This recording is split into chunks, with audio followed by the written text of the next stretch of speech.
سمناباد government hospital کے باہر ہم پہنچے۔ سمناباد لاہور کا ایک علاقہ ہے۔ بدقسمتی سے ہاسپٹل کے باہر پارکنگ موجود نہیں تھی۔ آپ خود اپنی ذمہ داری پہ اپنی موٹر سائیکل کھڑی کریں گے۔ چھوٹی سی سڑک تھی جہاں پر عموماً ٹریفک بلاک ہو جاتی ہے، صرف وہ موٹر سائیکلز لگنے کی وجہ سے۔ السلام علیکم، میں ہوں آپ کا ہوسٹ عبدالرحمان۔ کل ہم لوگ ایک پروگرام کرنے کے لیے گئے پارکنگ کے حوالے سے، تو جب سمناباد گورنمنٹ ہاسپٹل کے باہر ہم پہنچے، سمناباد لاہور کا ایک علاقہ ہے، وہاں پر ہم پہنچے تو پارکنگ کا جو ہم لوگوں نے انتظامات دیکھے، وہاں پر کوئی پارکنگ کے انتظامات موجود ہی نہیں تھے۔ بدقسمتی سے ہاسپٹل کے باہر پارکنگ موجود نہیں تھی۔ آپ خود اپنی ذمہ داری پہ اپنی موٹر سائیکل کھڑی کریں گے۔ پارکنگ کی کوئی انتظامات موجود نہیں تھے۔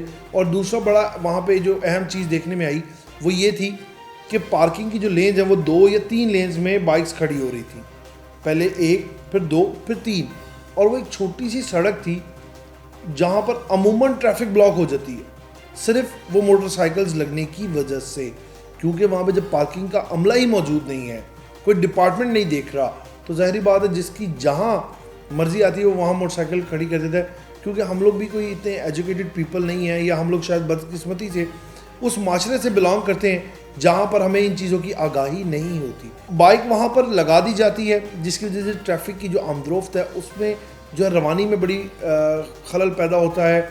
پھر جو وہاں کے علاقہ مقیم ہیں، جو وہاں کے رہائشی لوگ ہیں، وہ اس سے بہت ڈسٹرب ہوتے ہیں۔ اور دوسری اہم چیز یہ کہ ابھی تک وہاں پہ سرکاری کوئی نہیں ہے۔ اچھا، سمناباد کے علاقے کے علاوہ ہم نے اور بھی علاقوں کو وزٹ کیا۔ چوک یتیم خانہ لے لیں۔ چوک یتیم خانہ ایک اہم شاہراہ ہے جہاں پہ بہت ہیوی ٹریفک لوڈ ہوتا ہے اس روڈ پہ۔ چوک یتیم خانے کے باہر مین روڈ پر ہی بائک پارکنگ اسٹینڈ بنا دیا گیا ہے۔ اس بائک پارکنگ اسٹینڈ میں آپ دیکھیں کہ بائکس کی 2 یا 3 لینز لگی ہوتی ہیں۔ پہلی لین تو وہاں پہ جن کی دکانیں ہیں ان کی لین ہوتی ہے، ٹھیک ہے، وہ اپنی موٹر سائیکلیں کھڑی کر دیتے ہیں، کیونکہ آپ کو پتہ ہے جس طرح یہاں پہ نظام چل رہا ہے کہ دکان کے سامنے والا بھی حصہ آپ کا ہے۔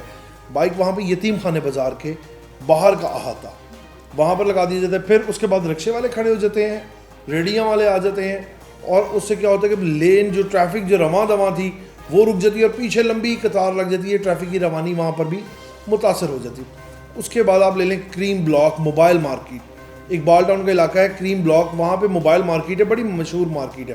اب اس کے باہر جو پارکنگ اسٹینڈ بنایا گیا ہے وہ بھی اسی طرح کا بنایا گیا ہے کہ وہاں پر بھی جو ہے لمبی لین لگا دی جاتی ہے موٹر سائیکلز کی، جس کی وجہ سے وہاں پر بھی ٹریفک کی روانی میں متاثر ہوتے ہیں لوگ۔ اب وہاں پر اس لیے ٹریفک کا لوڈ کم ہوتا ہے کیونکہ وہ تھوڑا سائڈ پہ، یتیم خانہ چوک مین روڈ پر ہے، وہاں پہ اس لیے زیادہ مشکلات ہیں۔ پھر اس کے بعد جو لاہور کی اہم ترین شاہراہ ہے مال روڈ، اور جب ہال روڈ آپ انٹر ہوں ساتھ ہی موبائل مارکیٹ شروع ہوتی ہے ہال روڈ۔ اب اس کے دونوں اطراف میں موٹر سائیکل پارکنگ ہے، لیفٹ بھی رائٹ بھی، اور وہ 2 3 لین تک چلی جاتی ہے، حتیٰ کہ یہاں تک کہ آپ پیدل ہال روڈ پہ گزریں، کبھی موبائل ریپیئرنگ کرنے جائیں یا وہاں پر آپ کے جانے کا اتفاق ہو، تو آپ دیکھیں گے کہ دونوں اطراف میں موٹر سائیکلیں کھڑی ہیں، اور درمیان میں جو پیدل گزرنے کا راستہ ہے روڈ پر، تو آپ پیدل نہیں گزر سکتے۔ پھر اس کے بعد وہاں پہ سامان اتارنے والی گاڑیاں بھی آ رہی ہیں، اور جو دوسری گاڑی ہیں وہ بھی آتی ہیں۔ اب اس سے تھوڑا سا ہم باہر آتے ہیں، جو مال روڈ ہے، جو لاہور کا بڑا پورش ایریا، ایلیٹ کلاس ایریا ہے، ادھر دیکھ لیں، ادھر پھر آپ کو بائکس کا رش نہیں ملے گا۔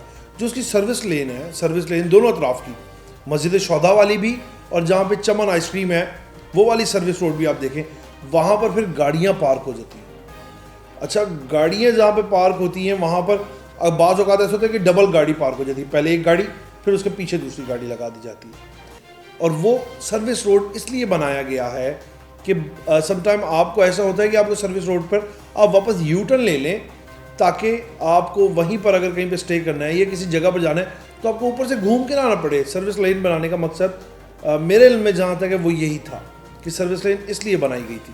لیکن کچھ جگہوں پہ سروس لین ون وے ہے، مطلب کہ آپ وہاں سے واپس نہیں آ سکتے، جس طرف ٹریفک کی رخ ہے، یعنی کہ آپ اگر اس لین پر اس روڈ پر جا رہے ہیں تو آپ نے سیدھا جانا ہے، تو کہیں پر جو ہے وہ سروس لین رانگ بھی ہے، ون وے ہے، آپ نہیں ٹرن کر سکتے۔ لیکن کہنے کا مقصد یہ ہے کہ وہاں پر بھی پارکنگ کے مسائل ہیں۔ اور اس کے علاوہ بعد میں آپ چلے جائیں مسجد شہداء والی سائڈ پہ، تو وہاں پر بھی بالکل اپوزٹ بھی آپ جا کے دیکھیں تو وہاں پر بھی ایز اٹ از یہی ایشو آتا ہے جو یہاں پر دیکھنے میں آیا ہے۔ اور اس در ایک اہم بات کہ جب آپ پارکنگ کا ٹکٹ لیتے ہیں، پارکنگ کے ٹکٹ کے اوپر 10 روپے چارجز لکھے ہوتے ہیں موٹر سائیکل کے، اور 30 روپے لکھے ہوتے ہیں گاڑی کے، کار کے 30 روپے، 10 روپے موٹر سائیکل کے. اور پارکنگ کے جب نیچے آپ سلپ دیکھیں نا، وہ جو ٹکٹ ہوتا ہے پارکنگ، اس کے نیچے آپ دیکھیں تو جہاں پہ احتیاطی تدابیر لکھی ہوتی ہیں وہ پڑھنے قابل نہیں رہتی. وہ اتنا اس کی ناقص کوالٹی کا وہ پیپر ہوتا ہے، اتنا ناقص ہوتا ہے کہ وہ جو اس کے اوپر چھپائی ہوتی ہے وہ آپ دیکھ سکتے ہیں اسکرین پہ چل رہا ہے کہ وہ آپ پڑھ نہیں سکتے.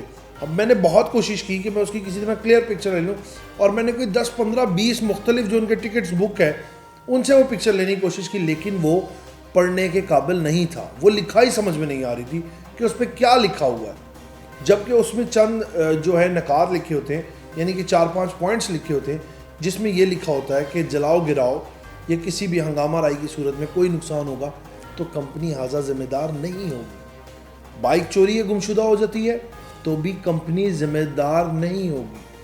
اور ایک لین لکھی ہوتی ہے کہ آپ اپنے قیمتی چیز کی اشیاء کو اس کے ساتھ مت چھوڑ کے جائیں، وہ بھی گمنے یا چوری ہونے کی صورت میں کمپنی ہاذا ذمہ دار نہیں ہے. یعنی کہ جو آپ 10 روپے، اور ایک اور لائن ہوتی ہے کہ یہ جو آپ سے 10 روپے فیس چارج لیے جا رہے ہیں، یہ آپ کو کھڑے کرنے کے سمجھے رینٹ دے رہے ہیں. آپ جو کھڑا کر کے جا رہے ہیں اپنی بائک کو روڈ پہ، آپ اس کا ٹیکس پے کر کے جا رہے ہیں.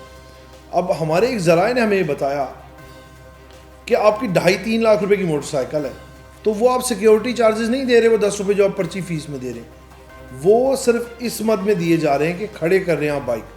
اگر اس کو سیکیورٹی چارجز لیے جائیں تو اس کی سیکیورٹی فیس بہت زیادہ ہوگی. یعنی کہ جس غریب آدمی کے پاس، آپ میرے پاس موٹر سائیکل ہے یا گاڑی ہے، ہم لوگ کتنی بے فکری سے کھڑی کر کے چلے جاتے ہیں، اور ہم لوگوں کو یہ ہوتا ہے کہ ہم نے پارکنگ میں بائک لگائی ہے، ہم سیٹسفائیڈ رہتے ہیں. کیا ہم نے کبھی وہ سلپ پہ جو ٹکٹ ہوتا ہے اس پہ احتیاطی تدابیر پڑھی کہ اس پہ کیا کیا لکھا ہوا ہے؟